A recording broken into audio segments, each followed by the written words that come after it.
बिस्मिल्लाहिर्रहमानिर्रहीम। अस्सलाम वालेकुम। मैं मिस उर्दू आज आपको सुनाऊंगी कहानी गुफ्तगू के आदाब। एक बादशाह ने ख्वाब में देखा कि उसके सारे दांत टूट गए हैं। बादशाह बहुत परेशान हुआ।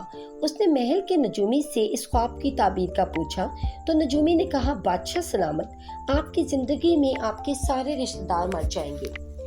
ये सुनकर बादशाह को बहुत गुस्सा आया और नजूमी को कैद खाने में डलवा दिया। बादशाह बहुत परेशान था। उसने एक और नजूमी को बुलाया और ख्वाब की ताबीर का पूछा। दूसरे नजूमी ने भी इसी तरह का जवाब दिया। बादशाह ने उस नजूमी को भी कैद में डाल दिया।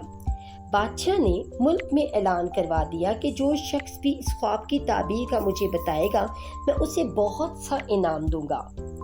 एक अक्लमंद शख्स बादशाह की खिदमत में हाजिर हुआ और अर्ज किया, बादशाह सलामत, आपके ख्वाब की ताबीर ये है कि आप अपने खानदान में सबसे ज्यादा तरक्की और लंबी उम्र पाएंगे और कई नस्लों को बड़ा होता देखेंगे। ख्वाब की ताबीर सुनकर बादशाह बहुत खुश हुआ और उसने अक्लमंद शख्स को बहुत सा इनाम दिया। पहले दोनों नजूमियों ने ख्वाब की ताबीर दुरुस्त बताई थी, लेकिन उनके बताने का अंदाज दुरुस्त न था, इसीलिए उन दोनों को नुकसान उठाना पड़ा।